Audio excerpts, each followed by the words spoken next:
Welcome back, everybody, to another episode of C-Suite Unfiltered. Dude, C-Suite Unfiltered is tough because you literally have to think about it every time you say it. You do. It can't just like roll off your tongue. Yeah. Well, if it's your first time listening, my name is Lee Park. Across the table from me is Mike Andes. We have a gentleman's agreement where we put this work in and we just expect that you subscribe to the channel. Yeah, the super hard work. Because Vlad's his request hinges on getting to 1,000 subscribers. That's true. That's true. If you listen to a previous episode, we need 1,000 subscribers. I felt slightly like an idiot after that, like such a dork. Well, it's unfiltered. I know, but I said no. I said no to the request, which is always hard, but it is something that I'm trying to get better at, saying no to people who ask for anything in life. Yeah.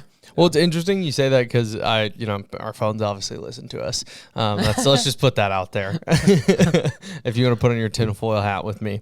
But I saw a consultant. I don't even know his name, never heard of him, never seen him before. But sometimes you scroll through Reels or on YouTube Shorts, and it was this guy doing like a seminar, and someone hit him with an ask, but he framed it so well that the guy, like right then and there in front of everybody, was like, "Yeah, there's my assistant. See her after this. She'll put you in my calendar." Yeah, because he was like, I followed you for a long time. I really need your help. I just need 5 to 10 minutes of your time. I'm working on X, Y, and Z, and I think it'd be a really cool product or a really cool idea. And if I can I'll do anything for 5 to 10 minutes of your time. Yeah.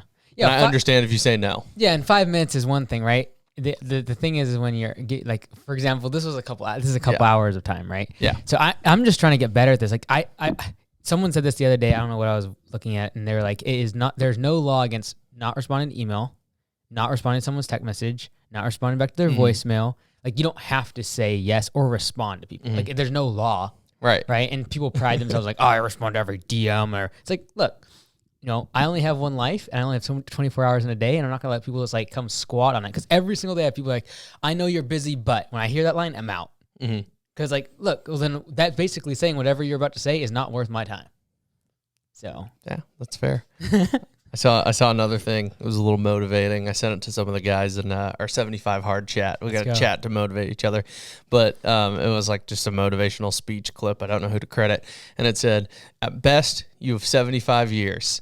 And I mean, it's probably a couple of years old, but it was like, at best, you have 75 years. That means you have 75 winters, you have 75 springs, you have 75 summers, you have 75 falls. And when you break it down like that, that's not a lot. Like, how are you spending your time? Are you living in fear, or are you living fruitfully? Like all that. And I was like, dude, that's like, it's kind of wild when you think like, oh, 75 years, that's a long time. But then you're like, 75 summers. Yeah.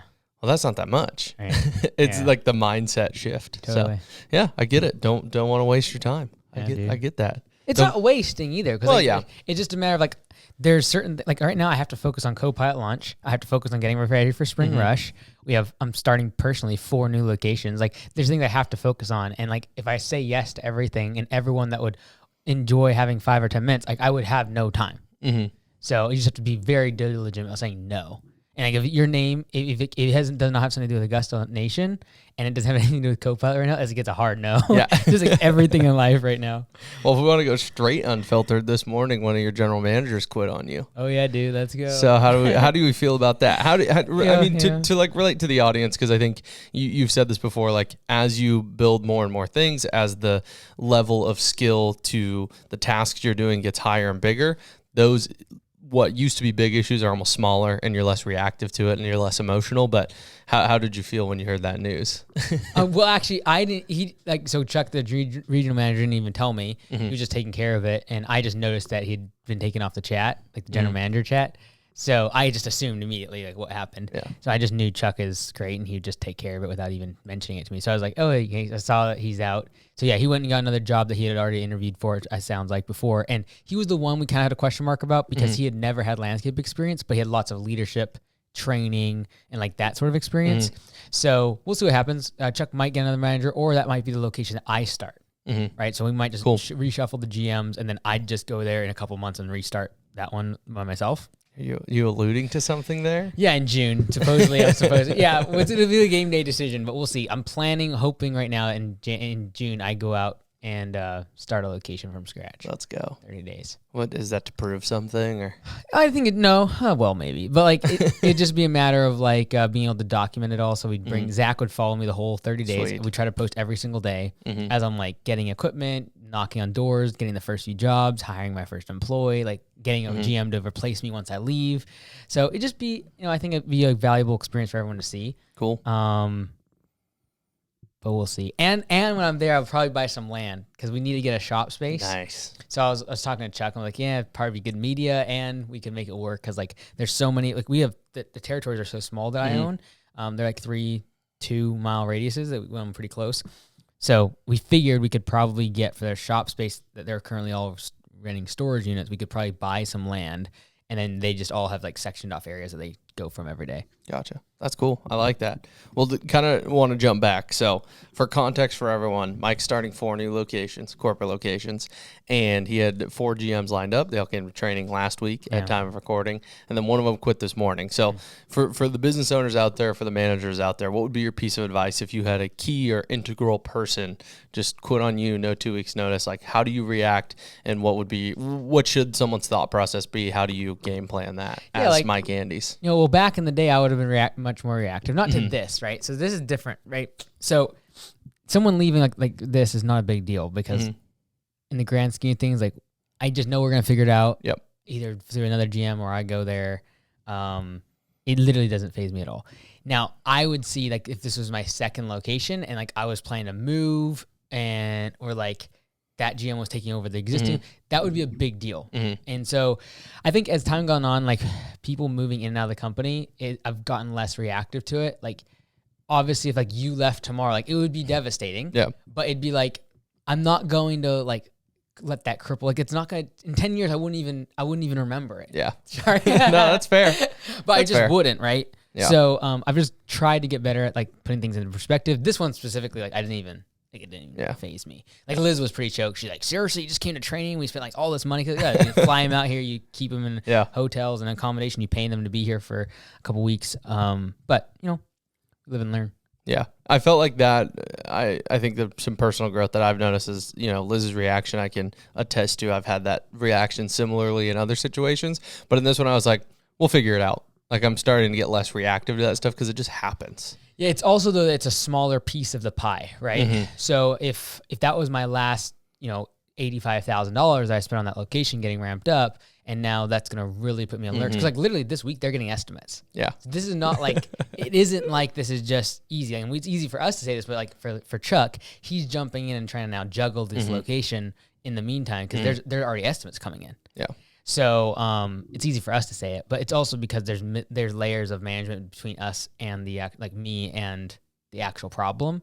And so building a team around yourself is important. But Chuck is feeling the full weight of this. And I'm sure he has different emotions of being a little bit more angry about that. Yeah, definitely. They're understandable. Shout out Chuck, amazing regional manager. I feel like we wouldn't want anyone else in that situation. No, dude, it's crazy, man. It's crazy how it all worked out. Like him being in Ohio, I literally did a video saying, hey, if you want to be a general manager for me, sign up here. Hired him. He moved from Ohio to North Carolina, works there for about a year and a half, 2 years as my GM, moved right into a regional manager, and then also coaching all the franchisees. It's like a perfect fit because he's on the East Coast, gives a good balance for all our franchisees to be able to kind of contact you or him.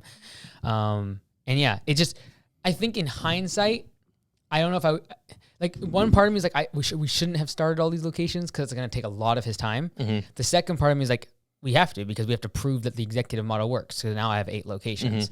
And, the executive model is only 6, but still, like there needs to be proof that you can start that many up. So he has all the videos, and we're going to be making one on the channel of like all the stuff, buying equipment, getting everything together, like, and how everything's exactly the same at all 4 locations. Like, so it's going to be pretty cool. And just kind of prove that like, look, follow the systems. You can just copy and paste these in place. Yeah, that's sweet. I like that. Going back to me leaving. Oh, yeah. This was the title, I Resign. Yeah, Lee resigns. Mike doesn't remember me. No, I think the mindset that I've taken, though, as an employee is, like, sometimes when I have, like, really hard days, I like almost negative feedback. Like, I think the chip on the shoulder mentality works for me.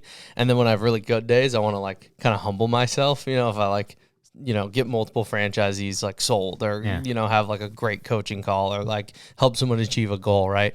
Like when I'm at the low and when I'm at the high, I'll remind myself, and sometimes I'll even say it out loud. I'll be like, dude, I'm replaceable. Like I gotta like keep myself, like I think that keeps me like hungry because like we all are. Yeah, like totally. Even like what Alex Ramosi had posted about the Queen of England and stuff. Like, literally like, it's like, oh yeah, she died a few months ago. And like, it's like one of the greatest monarchs and like richest people and most impact. And like, we don't even remember who she is. Everyone's replaceable.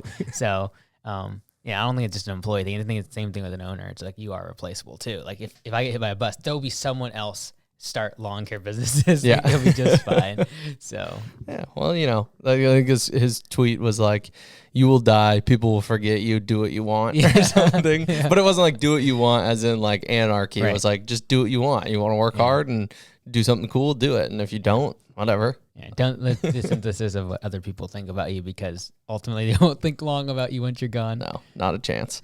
Right on. Well, a few people have been starting to put some questions in the comments. Dude, we always take so long to get right. That's like 11 minutes in and we're just starting. It's good, leave a comment if you hate the intro banter. If you want us to get right to the content, we will. But this is like the only time we see each other. That's so true. we need that to build rapport back up. I'm excited for when we're like in-house, because then I feel like the podcast will hopefully flow almost more naturally. You can have a live audience. Live audience, you can have the media team. Yeah. Because it's like we both are doing stuff. We arrive and we hit record. Like there's no prep. There's no just we go. I love it. It's unfiltered. So a few of you put some questions in the comments, and I replied that we would answer. We would ask them. Cool. We would go over them on the pod. Someone did. These are all real. These are not you texting people. No, these are real. I got their YouTube name even pulled up. Let's go. I recorded what their YouTube handle Johnny is. Pants 46. Yeah, exactly. Someone did ask. This was Bryce Klossing. I know who it was. He asked if you could force me to give him my Augusta hockey jersey. If I could force you to give it to Bryce? Yeah. No. He wants my Augusta hockey jersey. Just get a replica from Marcus. Ask Marcus where he got it. Exactly. So sure on the jersey. I'm sure there's plenty of sites that'll give you a hockey jersey that you can just throw a logo on. If you want my Augusta jersey, that's a hard one pass. Of one. One of one. Yeah, it's one of one. All right. You know what would be cool is if we made a jersey for each franchisee with their number. That would be cool. That would be super Just send them their number that they're at. It's like Thomas B. 01. That would be super cool. What sport, though? What are we going with? Yeah, that's the tough part. Hockey, because it's big and you can fit a lot of numbers on the Canada. back. Yeah. Well, I mean, true. But like, you wouldn't wear it often, right? No, it'd be more just like a keepsake. Yeah. Some of them would wear it to conference. How much did it cost? Did Marcus tell you? No, but I guarantee it was at least like 150, 200 bucks. At least. It's all custom. Quality. It's stitched. Very stitched, yeah. I'd say it's 200, 300. Yeah, and he since he got me something so nice, I was like, well, I have to be the guy that spends more. Is that why you took him to the game? Yeah, I took Marcus to a Seattle Kraken hockey game. We kind of first bonded over hockey when we started working together. Yeah. Like you have your coworkers and you just kind of figure out what they like, and we bonded over hockey. So I took him to a Seattle Kraken game. I got really good tickets. I was like, I got to one up him. Yeah, dude, we should look into that. Maybe football jerseys. Football's cool. Right, then they could wear it to games and stuff. Yeah. I like that. But then it looks like the Packers. It's more yellow than green, bro. That's fair. We'll figure it out. All right, we'll brainstorm. There's no yellow teams, is there? Kind of either Green Bay can go yellow. It's just Green Bay, yeah. I mean, you could think of one in every major sport. So we don't Green Bay Packer fans are not going to like this video. No, gross. Ugh, not an Aaron Rodgers guy. All right, this question is from Dark Therapy, or what is it called? Whatever. He's going on a retreat, dark retreat or whatever. Yeah, he's done like ayahuasca and like spiritual drugs. Dark. He basically goes into a room for 4 days that's completely dark. Yeah, he's a weirdo, man. He doesn't talk to anyone in his family. Did you know that? Yeah. He's isolated himself from his family. Really? Yeah, I don't know who's at fault. Like, hey, I'm not going to speculate, but he just doesn't talk to his family. Maybe they're strange, dude. Maybe they're strange. Maybe he's strange. Who knows? Well, we're all a little strange. That's true. We're all replaceable. He's replaceable. He doesn't think he's replaceable. He will be. Yeah, he will be replaced. So, all right. Now, this is a question from the audience, if you will. Okay. This is from YouTube handle The Shorto. The Shorto? Yeah. But that's I feel like I'm getting trolled. No. It's Josh Short, one of our franchisees. Yeah. So he said, this is a direct quote. Okay. Mike, when dealing with a business outside of Augusta, that you need, hold on. I copy and pasted. That needs help. I think the words just get a little flipped. That needs help. Well, no. Help me out here. Can you read this? Mike, when dealing with a business outside of Augusta, that you need, what is the biggest red flag for you that you need to help, or that needs help? That you probably needs help. Yeah, I'm guessing there's some words are missing. That here. Needs help. What is the biggest red flag for you? Usually the biggest red flags are. Like, sorry, Josh. Probably your copy and pasting. I swear it's a copy and paste. I swear it's a copy and paste. I would say like the biggest things I'm usually looking for is like number one for home service businesses, I'm looking at revenue compared to number of employees. Two, I'm looking for like how committed is the business owner to working long hours, because that can be like a big factor of like the culture then breaks down. There's too much overhead that's usually caused by that because they're not willing to pick up all the slack. So those are kind of the two biggest things. Like, what's it called? If an owner that wants to be like an absentee owner when they shouldn't be, and then inefficient labor. Those are like the two first things I look for in home service businesses. If you're looking at products, then it's a little bit different. You're looking at processes and things. So. You're talking more in the home service industry. Yeah, home service, you're looking at labor on the employee side, and then you're looking at just the involvement and how much the owner actually takes on versus what they think they take on. Because most owners think they work a lot of hours, and it's like, you could probably do all of that in about 20. So, just trying to, those are the two biggest red flags I typically say. So, because the internet loves blanket statements. Oh, yeah. At what, let's just go for it. I want you to fully just give a blanket statement for all home services. What annual revenue level should a business be at, a home service business, before the business owner can work on the business and not in the business? Okay, so I'm going to do blanket statement. I would say at least 500,000. That would have been my guess. For Augusta, it's higher because we take all their back end stuff off. So I'm thinking more like 700,000-800,000 for Augusta. Or any business, they have a franchise and they have the back and like phone calls, emails, payroll. If that's all being handled, like you should be able to scale further up, right? That's why we say like 500 to 800,000 is a good working GM model, because the GM should be able to still work in the field some of the days out of the week. Do you think that, and this is not a sales pitch, but we're going for it. Do you think that Copilot would push that number up higher, or someone could in still time, not right off the bat? No, next year or two, no. Until you can replace functionality like answering the phone, things like that, which we're still ways off of. But yeah, AI, that's the goal, would be able to improve the capacity of the business without having to take more overhead on. Got it. I want to do spin-offs of Josh's question, the Shorto. Okay. It's not, I don't, we got to ask him why he came up with that name, but it's not a dig at you, I would hope. Okay. Now, you're dealing with a business owner. Someone comes up to you and they're like, I need help with my business. What's your biggest red flag of the owner as a person? Like that you're like, they're not going to make it, or they need serious help. Like what's a red flag that you see in a business owner that needs help? That's the easy one. So they focused on growth. They tell me how fast they're growing. If that's like the first words out of their mouth, like last year we did 200,000, this year we did 800,000. And like, then they somehow base their questions if that was important when it's not to me. It's important if I ask her later on, like, and it is an important piece of information, but when they premise their question with that, a lot of times I'm like, okay, they all they care about is growth, and that's a very much of a vanity metric for them, and they're going to make decisions in the business based upon that vanity metric. Like, it's crazy, dude. As I've got more and more involved with this, people that make videos on YouTube. Now, I don't mean like the big YouTubers. I mean like guys with 500, 1,000 subscribers, and I know that they don't have any money because like I literally make their websites and their credit cards are bouncing. You mean my peers? on this channel, we're at almost 200 subscribers. I'm just gonna round up, say they're my peers. But these people are literally like handing out business advice and telling how systems should be and like making videos, and it's like, I know your credit card's bouncing, and I'm not talking about one or two. I'm talking like I know a lot of them. And so what I see in these videos is they focus on volume. They focus on the revenues. Last year we did this. This year we're gonna do this. This is how many employees I have. This is how many employees we're gonna have this year. And it's like, that doesn't matter. And no one talks about how much money is being made at the bottom line. Nobody. And so, and I get it, because like if you share your profit numbers, you're obviously sharing how much money you make. But like, we all get wrapped up in the vanity metrics. So like, a first red flag, if I'm meeting someone, is if I think that that's where their mindset is at, it's like, it's more about the vanity metric of growth, number of employees, number of trucks, total gross revenue. Like, I check out. I don't check out. I just put it as like a little like, okay, that's a little asterisk. I need to keep that as a data point, because they've wrapped up their identity and their pride is involved in the top line number. That's interesting. I like that. Now, I feel like I could just ask this question for anything, but I'm going to keep going. I'm going to do another one.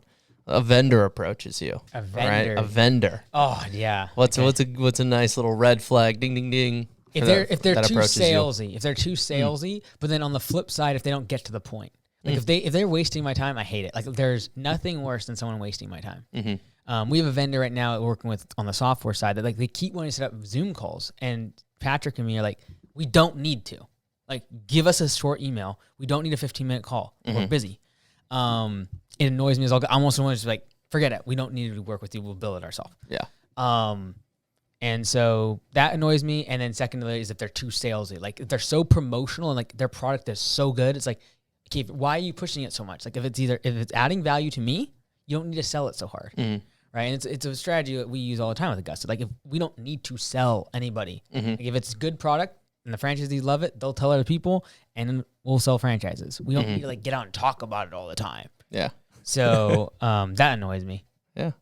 Oh, that's good to know. I like that. Or if a vendor is like telling all about how great their business is. It's like, I don't care. You're a vendor. You're serving me. Like, I want you to figure out how to make my business better. Yeah. Like, a vendor is there to support me, not like brag about their business. So I see people all the time. That's an interesting take. How do you feel about this sales tactic? All right. I'm just going to be 100% honest. I've never used this. So I don't want you in the back of your mind to be thinking, man, has Lee said this before? No. Hand up. I would never say this. Okay. But it's I've watched a lot of like sales training and overcoming objections and things of that nature. And it was the like, what was the objection? I can't remember what the objection was, but like if I'm the potential buyer, like I make my objection, and they said, well, on a scale of 1 to 10, like how close are you to moving forward? Yeah. How do you feel about that? I don't like that. Yeah, it feels gross. It's too scripted. You can ask the same thing in a way that doesn't seem so scripted. So I would rather use just an assumption close on that one. Be like, okay, so let's go ahead and get the setup today, and then just see what they say. Or even just even if you're not that confident, being like, so do you want to would you like to go ahead and get that set up today? Right, and just see what their reaction is. The whole 0 to 10 is too scripted, but it can seem so natural if you're like, let's just go ahead and get it done today, and see what their reaction. If it's like, I don't know, then you just got a 6, right? You got a 5 or 6 when someone was like that. If they're like, yeah, let's just do it, then you got yourself a 9. Yeah. And if they're like, no, not a chance, then you're at a 2. Like, so like the 1, 0, 10 thing is just like, it's just super scripted. Yeah. So I think this is a much more natural conversation that you can have. Yeah. And that's what I try to do. I try to move in that regard. There's a recent, I've just been, my reels and my Instagram and everything has just been filled with a bunch of like, sales help and things. That's what I look up a lot. It's like sales, coaching, those sort of things. That's what I want to learn more about. And I should find this guy's name, and maybe we should watch a video of his and like react to it.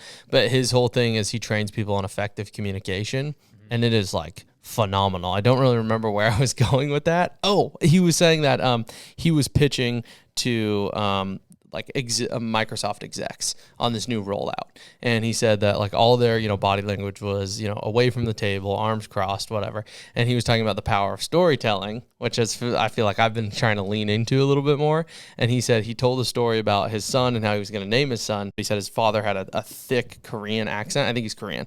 He's like, my father had a thick Korean accent, and when he said the name that we wanted to name our son was said in a thick Korean accent, it sounded like a swear word, and he got the whole room to like laugh. And then he was like, and that's why this is important when you're doing international training for your staff, to make sure that there's effective communication. Yeah. And he like hooked him with the story that didn't relate, and then all of a sudden he tied it in. Yeah. So that was a horrible retelling of that. Yeah. But it's just interesting how you can use storytelling, more informative based selling, more question and answer, instead of like these aggressive scripts. I just hate sales scripting. Yeah, just the only reason that you can only sell sales training if you have scripts. Because what you can't sell in a course or something like that is communication skills and just like being natural and a good personality. So if you're going to try to package something and sell it to someone about how to sell, you're going to have some scripts and objection, reject, like all these things, right? And that they just don't work because it doesn't work in communication. Having them in your head and then adapting them to the way that you just would normally talk is effective. Yeah. And so I try to just lean on that stuff more. Yeah. So. Like one of the best ones, like say all the negative things about your product. Like I'm doing this with Copilot right now. Yeah. I know for a fact, like from day one, we will be a pretty good software system. Mm-hmm. Like there'll be some bugs, there'll be issues. I'm sure we'll have hiccups, but it's pretty good. Like comparatively against what we're charging other people. Mm-hmm. But I'm gonna say all the negative things about it. Yeah. Right here, I'm giving away the secrets. Like I will say all the stuff that was breaking. I'll say that stuff publicly, because if I do that, I know from a sales perspective that whatever I say it's good. When I say that this is a feature that's awesome, that people will believe it, because I'm also willing to say all the negative things. And so right now, I'm like, hey, we're gonna have bugs, we're gonna have glitches, we're gonna have bumps along the road. But I also know, like today, we just finished a feature that like Service Autopilot doesn't have this. A lot of other companies don't have that. And that's like a very easy way to edit your form and then copy and paste the HTML into your website and have an estimate request form that integrates into your CRM. Nice. Like, when I say that, people are like, oh, like that is good. I can trust that because I've just said all the bad things. Like, we're not going to be the best. We aren't going to have any AI at the beginning. We're gonna don't join us until you're in 2023 if you're above 1 million. Like, so when I say other things that I actually do believe are really good, people will believe me, hopefully. And I guess it's a complete sales tactic. So. Yeah. Well, it's like the reverse but clause. Like you said earlier, you said someone comes up and they're like, I know you're busy, but you like tune out whatever comes after the but. Yeah. It's flipping it where you go, I know this is going to be hard. I know there's going to be bugs. I know we're a new dev team. But it will change your business. But, and then people like, they perk up because people realize the way we, at least in like Western English, what comes after the but is what's important. Right. You can sugarcoat it all you want and then, but. Yeah. You're fired, right? But you're low performer. Admission of weakness is extremely powerful to highlight your strengths. So yeah, awesome, sweet, great question. Okay. The shorto. Well, we got another question here. Okay. This one's coming from, I believe, this is the YouTube handle, so I'm assuming it's from the Business Bootcamp. Will Kelly, is that his full name? Yeah, okay, cool. Yeah. I knew it was Will. I couldn't remember his last name off the top of my head, but he commented, what does each of your morning routines and morning daily habits look like? Go ahead, kick it up. Oh, I'll take it. You get to have a good one now. Mine is easy. 75 hard. Yes, sir. Now it's easy. Now it's easy. Yeah. There you go. I can't. Well, it's hard. No. So right now I'm doing 75 hard. We talked about in the last pod. So my morning routine is typically wake up around 5.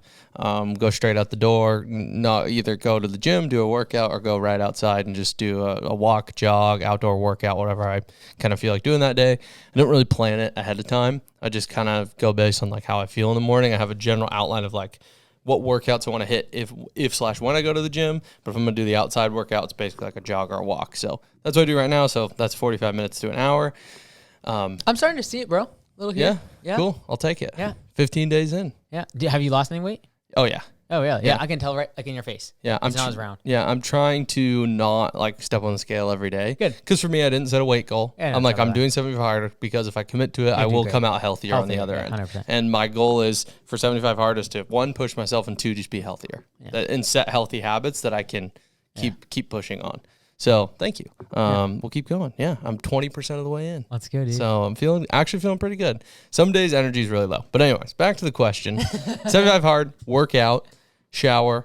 Typically my wife and I get up, leave around the same time. Okay. So usually we spend like a couple minutes together, just like have a good day. How's it going? What's your plan for the day? What are we doing tonight? So I do like that. It's like not really a ritual we have, but because we both like getting up early, both start a day early, I actually really like that. I think just like usually it's in the kitchen. It's like I'm packing my lunch, she's packing hers, or we'll help each other pack. We'll fill up our water bottles together. It's like a couple like minute intermission before the day starts. So I like that. I think it gets us on the same page. I didn't even realize it was like a habit, but now that I'm saying it out loud, I'm like, we literally do that like every morning. We just kind of meet in the kitchen and do a little meetup. Yeah. And then I drive to work and as soon as I sit down, I'm locked in for 8 to 9 hours. Yeah. We only asked about your morning. but yeah, sorry. So my morning routine, I don't have a lot of morning routines or habits. I'm not a coffee every day. Like if I feel like I want the flavor or I feel like I want a little boost, I'll make coffee, but I think you're going to be the same way. I don't have a lot of like habits or routines I follow. Yeah. My alarm goes off and I start the day and I just get after it, whatever I have to do that day. Yeah. So my morning routine kind of depends on what time I go to bed. Yeah, right, exactly. So yeah, I try my best not to use my alarm clock because I typically will wake up like at the very latest. Even if I go to bed at like 3 or 4, I'll wake up around 7. Mm-hmm. So, dude, last night I got like 6 hours sleep. Felt so good. Crushed. Yeah. Although I heard a very bad short. I don't even know how it came on. Oh, no. Some guy in Joe Rogan said that if you round the percentage of people to the nearest whole number that can handle 6 hours or less of sleep every single night and not affect their performance, the number would be 0. 3. Oh, I was going to go 3%. 0%, dude. I was like, no. But here's hope. That means that could be up as high as 0.4%. If you round the nearest whole number, it would go down. Yeah. That's where I'm putting my counting on. Yeah. I'm in the 0.4%, baby. But anyways, no morning routine. Sometimes it's like it's 20 minutes from the time I wake up to the time I need to be in a meeting. Other times it is, if I wake up early, typically I'll just go right to my computer and try to get bombed through emails so the rest of the day is more productive. Not a lot of morning routine stuff. Basically, the most routine I have is mastermind with the franchisees. I typically try to go around 9:30 p.m. or 9 a.m. Pacific Standard Time. But yeah, I typically like to fast in the morning, slow at night. So more creative things at night, things that are hard, do it in the morning. Things that are more creative, I need to actually think about them in the night. So videos all in the night. That's good to know. Interesting. Do you feel how do you feel about personal space, desk space? I feel like it's not necessarily a habit, but some people feel more, productive at home or home office or in the actual physical office or with a second monitor. How does that affect your day at all? I don't really think about it. So I just need my computer and we're good to go. Yeah. But I generally just like cleanliness. I hate clutter. I hate stuff on desks that don't need to be there. I hate paper. I hate even the house. My messy house is not that bad. No. Compared to other people, right? I don't like a lot of stuff. Yeah. So I like it minimal. Gets in the way. Yeah, dude. I respect that. Right on. Well, great question, Will. Thanks for asking. Yeah, Sorry. Neither of us really have habits or morning routines. I saw in Business Boot Camp that he wrote his goals on his mirror on a piece of paper. That was intense, dude. That is good. The fact that his wife is on board with that is pretty, Larissa. That's pretty cool, dude. Yeah. Seem like good people. I commented on the most recent Business Boot Camp. I was like, we need more people like them in the world. Oh, yeah, I saw your comment. They're good people. Yeah, dude, they are good. Good people sending care packages to the troops. That's awesome. Let's go. I respect that. Yeah. All right. Next question is from Trusted Lawn and Landscape. Trusted Lawn and Landscape. I don't think I know who this is. Coming in hot and heavy. Oh, mercy. Has Mike ever used a dating app? It's Valentine's Day. It's Valentine's Day. Time of recording. No better time to ask the question. So funny. So Trusted Lawn and Landscape. Okay, so did you see my response first? To what? To that question. Did you see the YouTube comments? No, what? I didn't see any comments. Oh, no. I responded to it on YouTube. Oh, you did? What'd you say? I said, here's what I said. He has no time. He's busy developing and making software and apps. So yeah, dating apps though, bro. Yeah, but okay, so no, I haven't ever gone on a date from a dating app, but a year and a half ago, what's her name? Layla Hormozy. Yeah. I had her on my podcast and I talked to her a little bit about it, and she's like, and I'm like, I'm not gonna do the dating app thing. She's like, you should just download it and just you need to know about how it works. I'm like, okay. So I just downloaded it. I didn't Interesting. I didn't swipe or anything or message anyone or set up dates, but I did download it for probably 2 weeks. Yeah. Which one? A Bumble. Because that's the one she did. And she's like, you should just check it out, see how it works, and just, check it out. Interesting. Did your mom know? No. No. She didn't know. And no one, I didn't do any dates or message people. Yeah. And I was incognito. Because you can go in there and no one see you. Because I was just doing it to educate myself. She's like, you should research. Yeah. Was it called market research? Yeah, do some market research, some prospecting. Yeah, right. Yeah, no, but I didn't match with anyone or anything stupid like that, and I don't have the app anymore. Yeah, all right, fair enough. People want to know these things. Yeah, dude. People want to know. So I don't think I would when I want to actually get married. I'm not gonna go on a dating app for that. Well, I don't think there's anything wrong with that. No, I don't think so. In the 21st century. No, totally. 100%. I just want to make sure that's covered. Yeah. I don't want people to take your tone wrong. What? You were like, I would never if I was going to get married. Oh, well, no. I mean, personally, I would not. Yeah. I'm not saying it's bad. Hey, do you, whatever, right? 21st century. Yeah, no, I wouldn't. Just because, I just feel like the quality of person isn't going to, that I'm looking for in, a long-term relationship is not going to be on there. And I know there's plenty of people that could prove me wrong. But personally, the values that I am looking for would probably not be on there. So I feel like I want to just keep asking questions about this. Go for it, dude. What's your pool? What is your pool? Where do you look then? I don't look right now. I don't look. Me like down the road. Yeah, down the road. Like, where are you gonna look? And I don't want this to come off as like you're as a man, you just get to choose. But I'm just saying, like, what is your pool that you would be? Have you seen the size of me, dude? I don't have a lot of choices. It's not like that. That's fair. You know what's funny is Max Hartwood came up to me at a conference. They have a really personal question. Him and his wife. He's like, so having money and like being online and everything, like do women like come after you all the time? I'm like, no, dude, it's not like that. And all the media team is on all my social media accounts. If I ever started doing something with someone, like they would know right away. Yeah.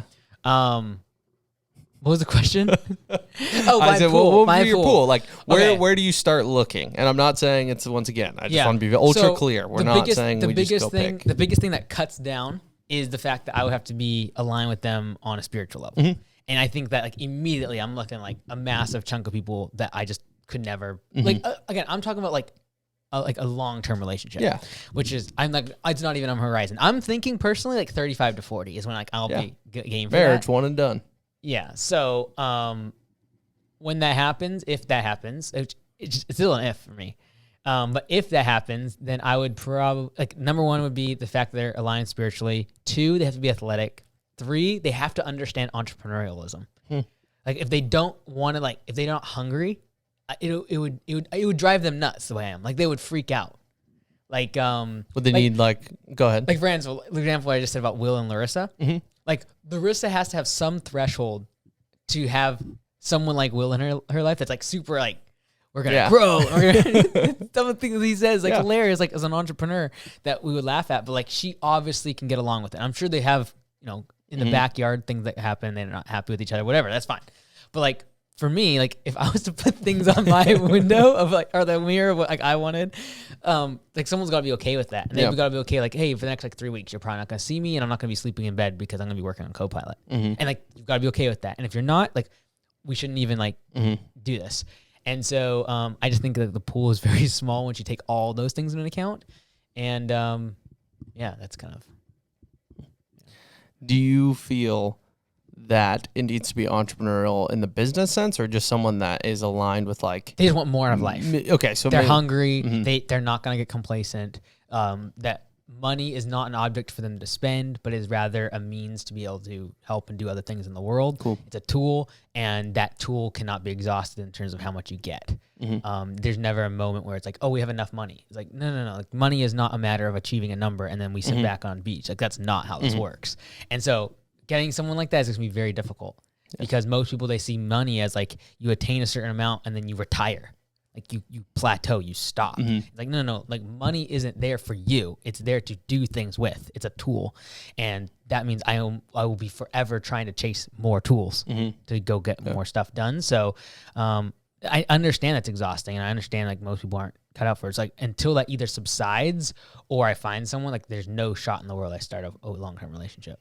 So do you feel like, and because you brought up Layla Hormozi, the Hormozis have talked about this on a podcast and I can't remember the technical terms they used. Well, not the technical terms, just the labels they put on it. But in a relationship, they feel like you need to have like 2 drivers. I'm just going to use that for lack of a better term. And then, dude, why does this podcast, we always end up on my relationships? It's what the people want to know. It's what the people want. They want the drama. Man. Spill the tea. What's the title of this one going to be? Is Mike on Tinder? Is Mike on Tinder? Yeah. 100%. Mike's dating life revealed. Yeah, 100%. We'll do something clickbaity. But do you feel that you need someone who's also like a driver, like get after it, type A, like let's go? But it doesn't have to be in your business. Like they might have their own thing. But you guys are on the same wavelength in terms of like goals and where you're going? Or do you feel like you want to be the driver? And then I think the term Layla uses like a cheerleader. They see that as like 2 ways of having a very successful relationship. You need to be like perfectly balanced in what you do, or you need like a driver and a cheerleader. I don't know. Mostly because I haven't really thought about it. Yeah. But like I agree with that. It has to be one or the other. Either like you're with them doing it, or they are basically on the sidelines like, let's go. Like you're awesome. And like I want whoever that person is to have something of their own, whether that be business or like horseback riding or whatever it is. Yeah. Horse money. So they can come up to your house and ride your horses. Yeah, dude, 100%. They just want, I want someone who's like, they're involved in something. And that down the road for most women, if it's something where they want as kids, right? They just pour themselves into it. But like I hate when a mom has a kid and it's like, you're supposed to be like taking care of that child over there. And it's like they're not into it. They're not like absorbed with it. They're not looking up on like I think I'm pretty like inspired by like a mom or anyone that takes something in life and like they're just pour their life into it. Right. And they research how to become better. And like a really good mom is like looking on YouTube. They're looking on Google. They're trying to figure out better ways of doing things. They're looking in moms groups and like trying to figure out the best because that's their thing. And that's the same way I would operate my business. So I just want someone that is capable and enjoys the process of pouring themselves into something and building something, whether that be a family, whether it be a business, it doesn't really matter. I like that. That's good. That's good. So yes to using a dating app. No. You technically downloaded it. Yeah. I would count that. I've never used it. They would count you as a user. Not daily active user. Still, they counted you. I had to pay though because I didn't want to be seen. So I was like, okay, so I think it was like $20 or $30. I was like, dude, $20 or $30, but it was like for a month, but you could be incognito. So you can pay to be a creep. Not saying you are. I didn't really do any swiping. I know. I'm just saying. I just like set up an account, kind of saw how it worked. Weird. What? Like they're like, if you don't want people to see you, slip us a 20. Does that not feel weird to you? I'm not saying in your situation, I don't know, but the fact that you can just slip them a 20 and you're just chilling on the app. You know, even if you disagree with things, I think it's a good thing to have of like research a little bit, test the waters. I understand where people come from now because like a lot of employees they use it. And like I've never really understood like, okay, it's the swiping thing and it's always been a joke, right? Yeah. But like understanding it has helped me because even like last week there's an employee that like got divorced and now is using it. And it's like understanding where that's coming from and like what the struggles they're gonna have and then like even the stories they were telling this week about what happened. It's like, okay, that makes sense. Yeah. Right. So it's helpful. So we didn't use it, but we tested the waters. Market research, bro. And then, we're not going to use it, but we'll test offshore bank accounts. We're not going to use I'll use offshore bank accounts, dude. Let's go. All right. Well, let's wrap it up. Let's hit a little non-financial advice. Oh, dude, I always one of these days you'll remember. Okay, you go ahead. I'll start. I got one. I wrote one down. You haven't wrote down? Dude, you planned. Dude, I crushed. Okay. I've been doing 75 hard, so just my whole life is just so disciplined, bro. Oh, man. I'm so hard. Oh, dude.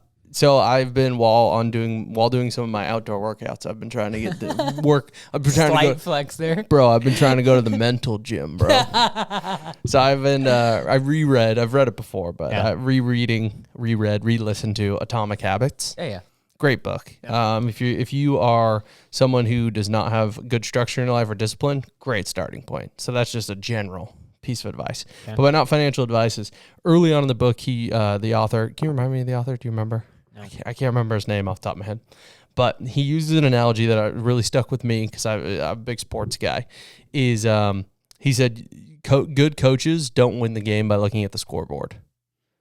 And that's when people set goals, they just look at the goal and they're just like, I think I can get there. I think I can get there. I think I can get there. And it's like, no, a coach who wins a game has a preparation plan and they have training and they have practices and then they execute the plan when it's time. They don't just sit there and look at the scoreboard and be like, well, we might get 80 points. We might get 90 points. We might outscore them. So don't just set a goal and just look to it as like your North Star to get there.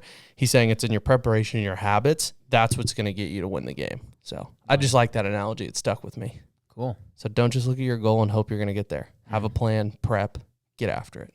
Oh, yeah, very good. Yeah. Okay, now I got to think.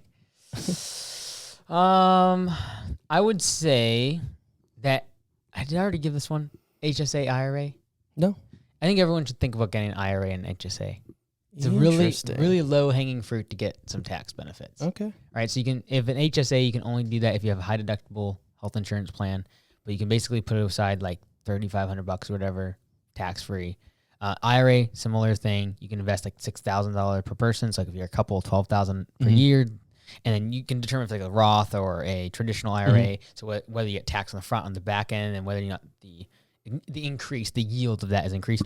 I think it's a good move for most people, right? We talked about a little bit with the franchisees. Like if you're growing a business, that's probably not where you want to be putting your money because that $6,000 could potentially lead to $100,000 in more revenue and like other things, but I think most people should think about it. It's really, really simple to set up, and if you have a high deductible health insurance plan, you can potentially save $100, $200 a month, and then just have the deductible sitting there in a bank account for the high deductible. So you save money by just simply having money sitting in your bank account. And you look at the return on that, like $100 a month is like $1,000 a year.